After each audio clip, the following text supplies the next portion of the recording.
Okay, there's going to be a review of the Kurt Angle WWE 24 mini documentary that aired on the WWE Network.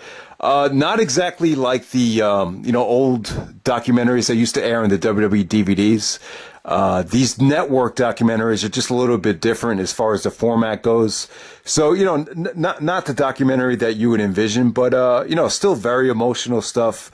This primarily focuses on Kurt Angle's relationship with the WWE, his career, his family, his addictions, his problems. Very depressing, but at the same time, very uplifting. It's one of those things that will have you thinking about what you just saw throughout the rest of the day. It really has that type of effect on you. So, yeah, I thought they did a good job with it. But, if you want Kurt Angle to talk about his best matches, his feuds, his career in terms of work rate and actual opponents, you're going to have to wait for the DVD that's coming out on August 1st about Kurt Angle's Essential Collection as far as his matches go. But yeah, with this, I just want to cover some of the important points. There's a lot of great footage of him being an amateur wrestler. He goes into depth about the actual neck, and they actually show footage of the actual neck injury, which caused him, severe neck problems when he was an amateur wrestler, going into the Olympic trials. So that was really cool. Also, when he was wrestling in developmental, I believe it was in Memphis when the head trainer was Dory Funk Jr. I believe Dr. Pritchard was actually one of the trainers there. But this was in Memphis. This is when he was training with Edge and Christian, maybe late 1998 going into 1999 when he was just first starting out. What was kind of shocking to me, which I totally forgot about, was that he was thinking about quitting the very first day. He said that because the bumps were so brutal and, it was so tough on his body that he just kind of was in shock about how tough it was. That's what he said. I think it was probably more of a combination of Angle having a tough time adapting to the sports entertainment style, because being an amateur wrestler than being a professional wrestler is two totally different things. I just think it was kind of culture shock in terms of, just getting used to, working with an opponent as opposed to being in complete control as an amateur wrestler. That had to be really tough. But he had a talk with his agent, and the agent told him just to suck it up for the the first day and then kind of evaluate and think about what exactly what you want to do. But yeah, it's kind of scary that he came so close to quitting that very first day. And then Jim Ross and him were in close talks, and then Angle said he promised Jim Ross that he'd be champion within the next couple of years, and then they came to an agreement and a long-term deal shortly after that. So and then they went into depth about how Vince was really hands-on with the character, with the character being so over the top. He's talked about this plenty of times, but there was, he kind of made it sound like they were arguing about whether he was going to be cheered or booed. And Vince was like, they're going to boo the crap out of you. And then Angle was like, but it's my hometown of Pittsburgh. These people are going to love me. But he said, but then Vince was saying, but since you're coming out with the, being too preachy with this 3 I's, intensity, integrity, and intelligence, and about how you won the Olympic gold medal, you're going to act like you're above these people, and then they're going to, boo you. Even had a discussion about Shane McMahon with that too. So that was really cool. Trying to think about what else to cover from the documentary. When you get to like 2001, they show a lot of footage from that time. It just seemed to me like Angle was a little bit more cocky, and I think the character kind of took on a life of his own around 2001. I would definitely say Angle's a little bit more arrogant around that time, but he definitely seemed like he was humbled. After a lot of the, the neck surgeries and a lot of the injuries. When you get to 2003, Angle said he felt like he was untouchable. He felt like he proved to everyone that he was without a doubt the best wrestler in the company. And, I agree. By the time you get to No Way Out 2003, going into WrestleMania 19, Angle was the man. That was the best he ever was. And, without a doubt, I don't think it was even a debate at that time. But when Angle got hurt, he was so driven to come back because he felt like he was losing that spot. He felt like he got hurt at the worst actual time. Going in, his first main event of WrestleMania, and then he gets hurt. It's really, it was really tough to take. And I think that's why he was in such a rush to come back, because, he wanted to, when you finally, achieve what you wanted your whole life, you just don't want to let it go. And that was, I think that's why he put so much pressure on himself. He found this, they show footage of the surgery, which is, kind of recycled footage with the Asian doctor, Dr. Joe in Pittsburgh, Pennsylvania. They found this like really creative, innovative surgery where it was going to be, minimally invasive neck surgery, which means that they wouldn't have to fuse the neck, and Angle would have full range of motion. And the catch to that would be that Angle could come back in 2 months, and a lot sooner than the normal guy. Guys like Benoit, Rhino, Bob Holly, Austin. The list goes on and on. All those guys were out over a year, but when Angle came back, I see. Even though they cleared Angle within 2 months to come back, he came back in June of 2003. I think it was a little bit too soon. I think to be on the safe side, I think Angle should have just taken about maybe take off at least until SummerSlam, just to fully recharge his batteries. But he wanted to come back and not lose that top spot. And I think that kind of hurt him in the long run because he kept injuring his neck over and over again. Every single big match, then, the next match with Brock, the next match with Eddie, then at WrestleMania 20, he broke his neck again. And, eventually the neck would heal. And, by the time you get to 2005, WrestleMania 21, going into when he won the world title in 2006, talked about the painkiller addiction. And the fear of, that these could possibly be my last matches. He really went into depth about how, he started having the best matches. He felt he was having the best matches of his career at that time. And one of the reasons he was going all out was he felt like these were going to be his last matches. He even said he didn't know how much time he had left. And you could just tell there was severe depression. And, watching this part of the documentary, it kind of made me realize that, I know Angle is a competitor, and we all know his competitive drive. It's up there with some of the greatest athletes of all time. I would put him in the same category as Michael Jordan as far as, a world-class athlete, world-class competitor. But just like Jordan, I think Angle was kind of, psycho-like.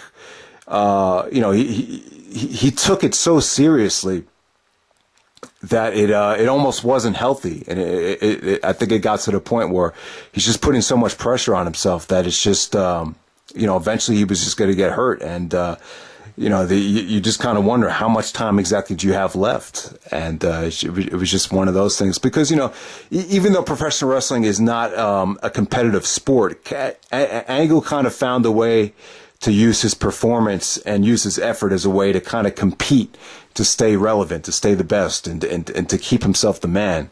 And because I think because professional wrestling is not, you don't really rely on, wins, and you can't really rely on winning all the time to to keep yourself ahead of everybody. That's the problem, and I think that's what kind of put so much pressure on Angle to to keep performing at such a high level, even though he was hurt. So that was one of the other things about it. The other thing you'll notice is Dixie Carter. Dixie is part of the documentary, and she gave some great sound bites. At this point, I think she was doing Angle a favor. To me, it's not that big of a deal. I mean, there's rumors that Angle will have the Dixie Carter appear on Raw. Maybe she'll be part of this texting storyline, but I'll talk more about that later. But I mean, they talk about Angle's new wife, Giovanna. This is his second marriage after the Karen Angle relationship, and Angle had 3 kids with her, and it really got depressing. That part of the documentary, because she even told Angle she was going to leave him if he didn't clean himself up. When he went to TNA, he felt like he was under a lot of pressure because he wanted to prove to Vince. He was hoping Vince was watching a lot of his matches. And, but I don't know. I have no idea if Vince was actually tuning into the Samoa Joe stuff. I know Vince, I do know for a fact that Vince was interested in the numbers about what the pay-per-view buy rates were doing, but I don't know if Vince was really watching. at that time. But Angle felt like he was in his prime in TNA for the first couple of years, and even though he was having great matches, he was he had to keep taking painkillers, and the addiction problem kept getting worse, and eventually he turned to alcohol, and a lot of that was just to kind of get through the grueling matches. So yeah, and then eventually, as we all know, the DUI stops, the DWI stops, the arrests, all that stuff started piling up, and it just looked like he was never going to be back in the WWE because of all the negative things he said about Vince. He felt like he burned so many bridges that he was just never going to come back, and then eventually you get to the Hall of Fame, and when he does come back, and I just thought the behind the scenes footage of him, hugging Vince, hugging Triple H, Stephanie, all these people that he lost touch with over the years, and it just felt like genuine, great emotion, great joy, really uplifting the kind of a second chance. A redemption, a chance to kind of prove yourself all over again, kind of, admit you made a mistake. And, this WWE family is not a family that's going to hold grudges. We will, embrace you, after you prove yourself. And, Vince even told him that, if you just do right by me, you have a job no matter what. So I thought that was, pretty cool. And, just got to give my hat off to Vince. I just think he's one of those guys that, doesn't hold a grudge forever. Because I hate people that hold grudges. I've had girlfriends in the past that have held grudges against me for not even doing anything, and would never, so I just think it's, really uplifting, that Vince, it just seems like no matter what, time heals all wounds. And no matter what, Vince will always give you a second chance. And, I'm just happy that Angle and WWE is embracing this opportunity. And, so, just good documentary. I feel like I'm missing out certain parts, but, as far as what Angle's doing right now on the, creative side of things as the, Raw general manager, it is what it is. I mean, you can't have Angle wrestle, full time at this part of his career, giving his health problems, neck problems, and all that stuff. But personally, I'm not a huge fan of Angle, the GM. I just don't think that's him. He's such a competitor. I know it's like eating at him right now that he's not allowed to go out there and deliver. But, the great thing about it is he's a huge fan of WWE. He's a huge fan of the product. You could tell he generally cares about the product. I think some of the acting that Angle does, it feels a little bit rehearsed. I don't think it's naturally him. But I think down the road, I don't think it's asking for too much for Angle to have a match at SummerSlam, WrestleMania, maybe even Survivor Series or the Royal Rumble 2 to 3 times a year.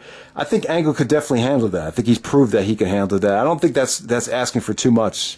And, I think Angle could do enough preparation where he could prevent injury and get himself into great shape where you can expect an amazing performance from him each and every time. As far as who I want to see Kurt Angle face, I'm more interested in seeing Angle face, some of the guys that he's already fought. Because I just feel like there's just more, there's better stories there. There's more real life tension between Angle and some of the guys he's already had a history with.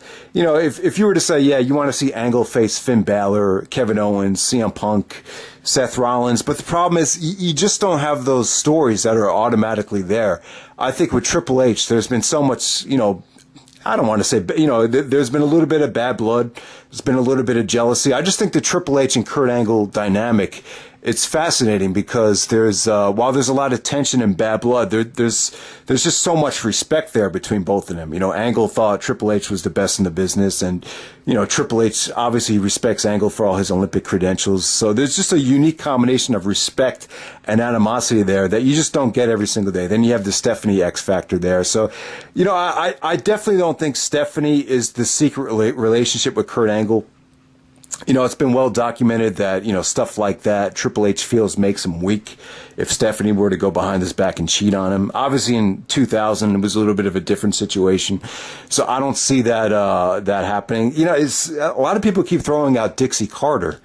I don't know. There's even been some speculation that Angle might be coming out that he's gay or something like that. So there's just a whole bunch of rumors coming out about it. I don't know. I really don't know what to expect with this Corey Graves texting situation that's going to expose Angle, possibly ruin his career. You know, I'm hoping it involves something with Triple H, or maybe maybe it did something to Vince or said something about Vince that exposes the business. But I don't know. It's one of the things you have to wait and see. But I'm hoping it's I'm hoping the Triple H storyline, actually, they have a match at SummerSlam. You know, I don't feel like waiting to see Angle wrestle until WrestleMania. It's a little bit too long, but you know, I even think down the road Angle and Brock could have a great match at WrestleMania, because you know there's so much history there with the, you know, the backstage brawls that they had, the, you know, the shoot fights that they had, all the you know, both guys telling different sides of the story about who actually won the real fight.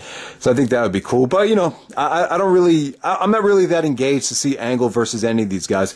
If I were to pick one guy to see Angle go up against, that's just a great wrestler that I would love to see, the one choice would be Hideo Itami or Kenta. That would be my choice. But, you know, I definitely don't, that would be so tough to make a story out of that. I don't see how you could necessarily book that. It'd be kind of challenging. But yeah, guys, I'm excited about the Kurt Angle storyline next week. Hopefully it leads to a match at SummerSlam.